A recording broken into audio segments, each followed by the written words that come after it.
नमस्कार फ्रेंड्स।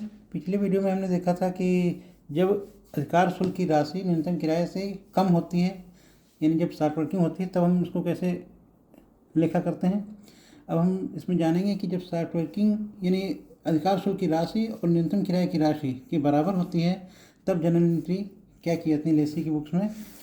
तो इसके बारे में जानेंगे। इसमें ये होता है कि जो है जब कम होती है ये अधिकार शुल्क की राशि न्यूनतम किराए के बराबर होती है, तो पहली एंट्री जो होती है वो होती है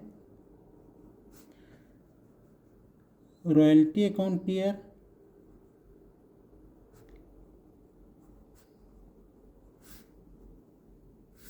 टू लैंडलॉर्ड अकाउंट। ये जानना जरूरी कि जब रॉयल्टी और शॉर्ट वर्किंग की राशि जो होती है जब बराबर न्यूनतम किराए के बराबर होती है, तो रॉयल्टी की धनराशि ही लैंडलॉर्ड लेता है, मिनिमम रेंट की धनराशि नहीं लेता, क्योंकि मिनिमम रेंट और रॉयल्टी इन दोनों में जो ज़्यादा धनराशि होती है वही लेना पसंद करता है लैंडलॉर्ड, और वही उसको दी जाती है। तो यहाँ पे एंट्री होती है royalty account due to landlord. यहाँ पर नरेशन होगा बीइंग रॉयल्टी ड्यू, और यहाँ पर जो है इसकी एंट्री हो जाएगी। सेकेंड एंट्री जो होती है वो होती है, अब लैंडलॉर्ड को पेमेंट करना होगा, तो लैंडलॉर्ड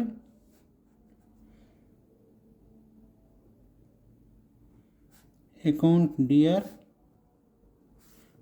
टू वही बैंक या कैश, तो बैंक ही ज़्यादातर यूज की जाती है, बैंक अकाउंट। और इसके साथ साथ अगर जो हमारे पहले के सालों में अगर कोई शॉर्ट वर्किंग रही है, यानी कोई शॉर्ट वर्किंग है और उसको आगे ले जाने का अधिकार अगर हमारे अनुबंध में हुआ है, तो यहाँ पर landlord account dear to bank account और टू शॉर्ट वर्किंग अकाउंट, इसको भी यहीं पर ले लेते हैं। तो यहाँ पर दोनों की रकम लिखी जाती है, और इस दोनों की रकम का टोटल जो होता है वो लैंडलॉर्ड के सामने आ जाता है। यानी जितने रकम से लैंडलॉर्ड को यहाँ पे क्रेडिट किया गया था उस रकम को यहाँ ले आते हैं, और बैंक अकाउंट में पैसा डाल जाता है। बाकी जो शॉर्ट वर्किंग रहती है उस शॉर्ट वर्किंग को रिकूप कर लेते हैं। यहाँ पर निरसन आता है बीइंग पेमेंट मेड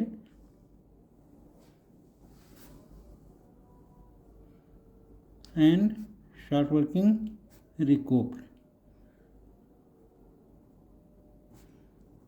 इस टाइप से नरेशन लिख लेते हैं। नेक्स्ट फाइनल एंट्री जो होगी, तीसरी एंट्री वो होगी हमें रॉयल्टी को प्रॉफिट एंड लॉस में ट्रांसफ़र करना है। रॉयल्टी अकाउंट को बंद करने के लिए वही सेम एंट्री जाएगी, royalty account dear P&L account dear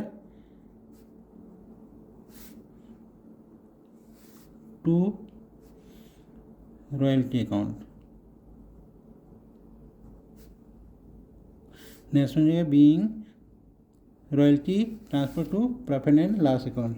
तो इस टाइप से हम सेकेंड एंट्री इसकी कर लेते हैं।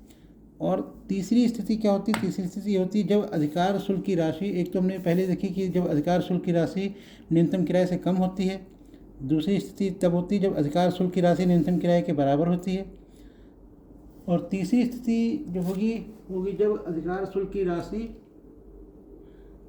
न्यूनतम किराए की राशि के से अधिक होती है।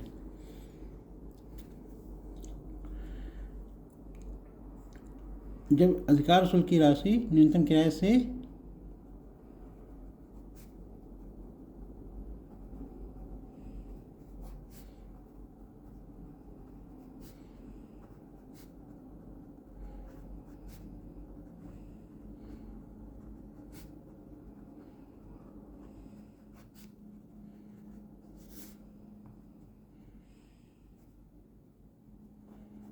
अधिक होती है। इस कंडीशन में जब अधिकार शुल्क की राशि न्यूनतम किराए से कम होती है, तो ऐसी कंडीशन में जो लैंडलॉर्ड होगा, क्योंकि ऐसी स्थिति में जो पेमेंट किया जाएगा वो जब ड्यू होगा लैंडलॉर्ड को, तो एंट्री होगी वही royalty account dear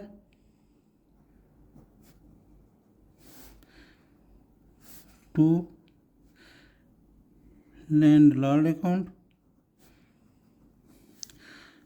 being royalty due, या जो भी नरेशन होगा इसमें लिख लेंगे। नेक्स्ट दूसरी एंट्री होगी जब पेमेंट करना किया जाएगा तब, तो लैंडलॉर्ड को डेबिट किया जाएगा, landlord account DR to royalty account, और फिर तीसरी एंट्री होगी वो sorry landlord account DR to bank, ये पेमेंट की एंट्री होगी, बैंक अकाउंट।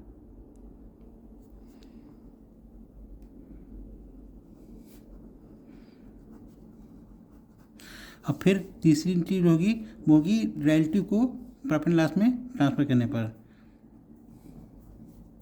तो P&L अकाउंट DR टू